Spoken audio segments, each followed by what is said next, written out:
Wow. So I just read the news, like so many other people, that Matt Cameron has decided to leave Pearl Jam. Um, a lot of people are probably wondering why. My personal guess is that he's been doing it for a long time. Drumming is hard. It's a lot of work. Matt's in his 60s, like me. Uh, I think he's probably just tired of touring and he probably just wants to take a break. I know Matt well enough to know that he will make music until he's no longer able to make music. I just decided to hop on the phone here and make this video because I consider myself to be genuinely fortunate to be able to call Matt a friend, and have always felt a sense of pride and over the fact that I got to play in two different bands with him. And as a bass player, playing with a great drummer is a gift in and of itself. And Matt is one of the most amazing drummers to play drums with.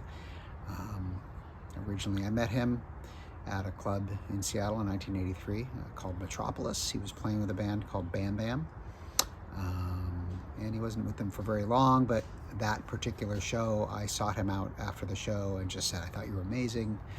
And we exchanged numbers, and a little while later I gave him a call and I wanted to start a band, and it was a band that wasn't around that long, maybe 9 or 10 months. We were called Feedback, and we did record an album, actually on Matt's 4-track cassette Tascam.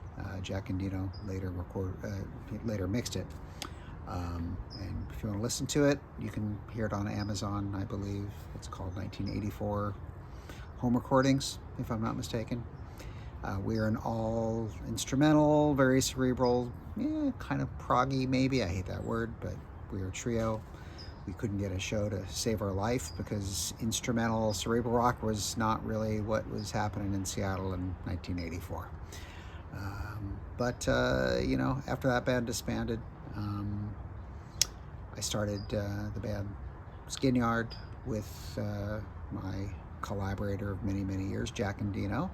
And we went through 4 different drummers over the course of our six and a half years together. But our very first drummer, who is on the entirety of our very first record, was none other than Matt Cameron. And contrary to popular belief, he did not leave Skin Yard to join Soundgarden.